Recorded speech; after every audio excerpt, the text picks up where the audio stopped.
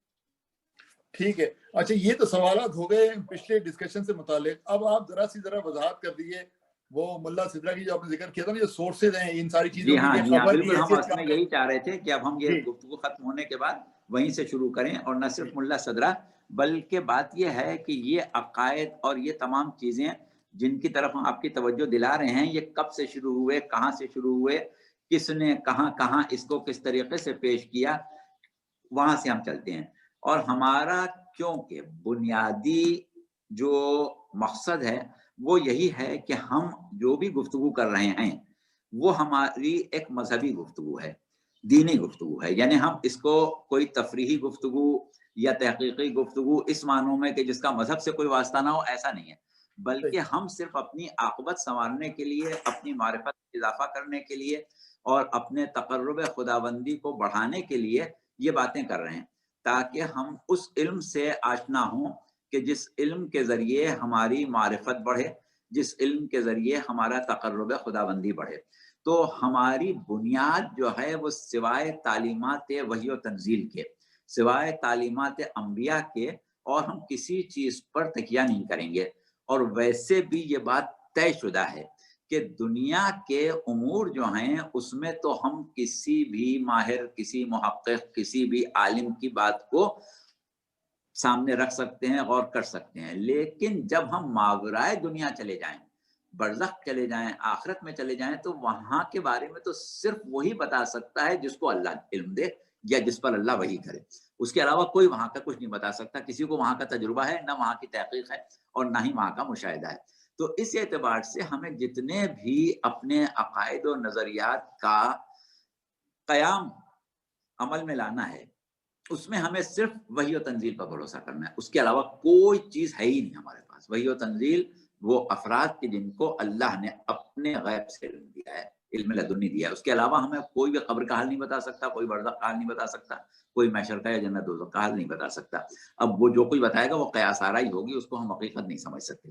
تو اس اعتبار سے ہم نے جہاں سے علوم ہمیں ملتے ہیں، یعنی جہاں تک ہمیں علوم ملتے ہیں وہاں سے ہم نے گفتگو کو شروع کیا ہے، اور ہمارے پاس وہ علوم جن کو ہم فلسفہ حیات کہہ رہے ہیں یا فلسفہ تخلیق انسان کہیں یا فلسفہ مبدأ و معاد کہیں، ان کی تعلیمات کا آغاز جو ہمیں ملتا ہے وہ ملتا ہے دو انبیاء کے زمانے سے، اس سے پہلے کا ہمارے پاس نہیں ہے۔